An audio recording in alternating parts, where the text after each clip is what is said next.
Hey guys, so this video is about cholesterol, and cholesterol is such a misunderstood and also widely talked topic in health space that I thought I will create a video based on my learnings from reading Outlive by Peter Attia.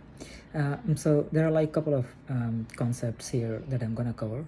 Number one, and which is very important one and a striking one, that I discovered that cholesterol per se is not bad.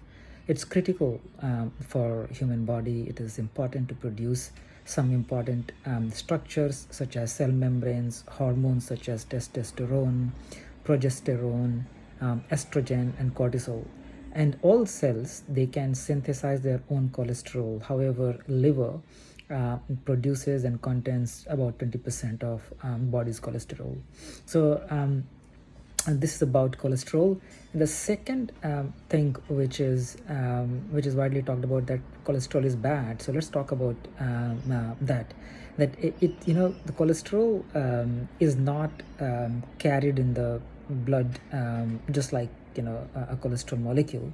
It is carried in a vehicle which is called lipoprotein, and there are two types of vehicles: HDL, high density lipoprotein, and LDL, which is called low density lipoprotein. And density here refers to ratio of fat and protein. So LDL has more fat than protein, and HDL has opposite. So emerging research also suggests that there is very little connection between dietary cholesterol and the cholesterol which is found in the blood.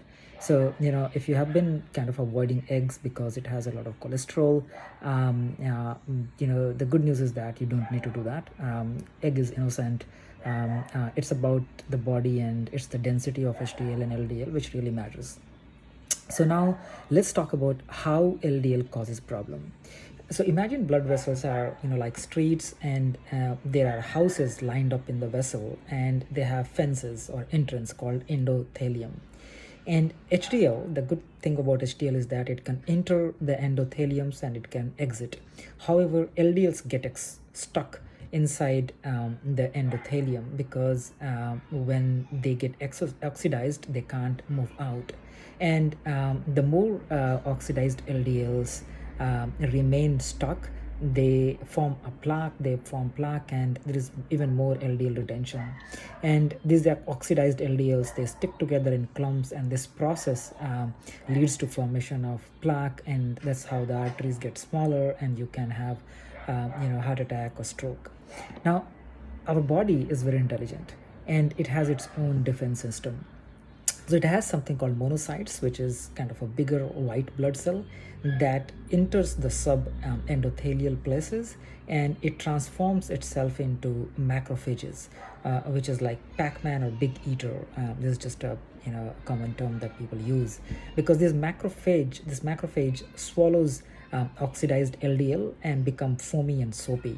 And so you will, if you get a chance to look at a split artery during postmortem of a body, you can see the foamy and soapy thing there. And now HDL, when HDL comes here, that's where the HDL's role is critical and important. When HDL comes into contact, it sucks the cholesterol out of macrophages, and it delivers the cholesterol to right places and liver to be flushed out of the body. And that's how the human defense mechanism works against bad cholesterol, and that's why it's important for a human body to have more HDL than LDL. Now, there is another important thing here which we should probably know, because it's one of the common symptoms, that a role of endothelium also includes maintaining electrolyte balance.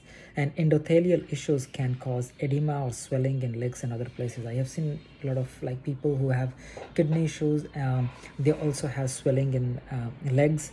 But this is also connected with endothelial issues. So if somebody is having that kind of problem, I think they should try to reduce their cholesterol level and also take care of their kidney. And then there is another interesting factor, that these cholesterols also change the vehicle. So this is what the whole story about cholesterol, which I learned from Outlive, written by Peter Attia. It's quite enlightening. Everyone should have a look at it.